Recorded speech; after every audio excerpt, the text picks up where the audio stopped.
Dans ce village où il y a plus de rosiers que d'habitants, comment ne pas tomber sous le charme de chaque ruelle? Derrière chaque porche se cachent des jardins insoupçonnables.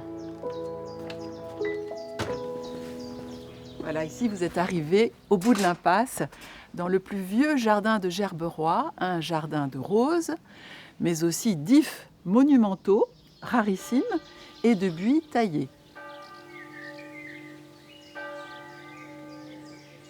C'est ce qu'on appelle un jardin d'agrément. C'est-à-dire que c'est un jardin, à la différence des jardins d'utilité, qui étaient des vergers, des potagers, le jardin d'agrément, c'était purement pour la promenade, la méditation, l'accueil des personnalités de passage. Une cour magistrale conçue au XVIIe siècle qui témoigne de l'engouement pour l'art taupière, avec 7 ifs plantés en arc de cercle, dont l'if igloo et l'if cloche. C'est un terme qui n'est pas très connu en France, mais c'est simplement l'art de tailler les arbres dans un but décoratif. À côté, un autre jardin plus intimiste, à la manière du Moyen-Âge. C'est notre jardin bouquetier, avec une quarantaine de variétés de roses, de pivoines, des arbres fruitiers. C'est un jardin dit historique, c'est-à-dire qu'il a conservé son plan d'origine et ses arbres d'origine. Et c'est rare parce qu'on dit souvent qu'un jardin survit rarement à ses concepteurs, parce que dès la génération suivante, les nouveaux propriétaires veulent autre chose.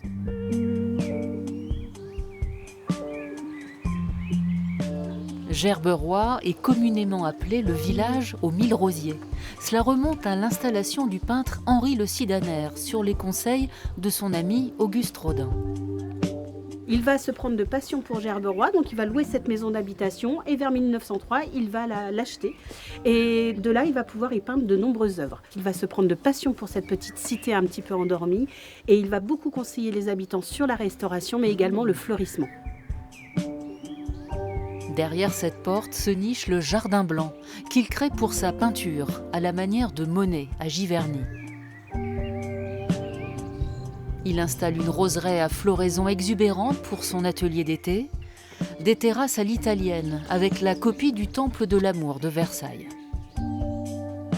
Personnellement, un des endroits que je préfère dans le jardin, c'est la deuxième terrasse. Effectivement, on n'est pas sur les toits sur la ville, on est sur la campagne. C'est une tonnelle naturelle. L'été, il fait frais.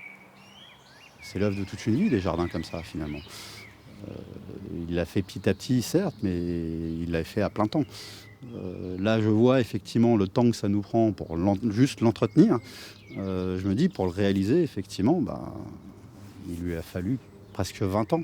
Donc Henri Le Sidaner est venu installer cette réplique avec des amis versaillais. Et à l'intérieur, c'est une réplique de l'enfant au dauphin de Florentin Verrocchio. Est-ce que Gerberoy serait ce qu'elle est aujourd'hui s'il n'y avait pas eu Henri Le Sidaner?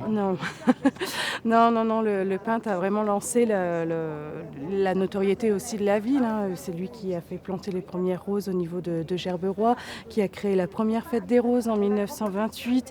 Et il a fait de Gerberoy le village le plus coquet de France en 1933. Voilà, tout ça, c'est grâce à sa notoriété.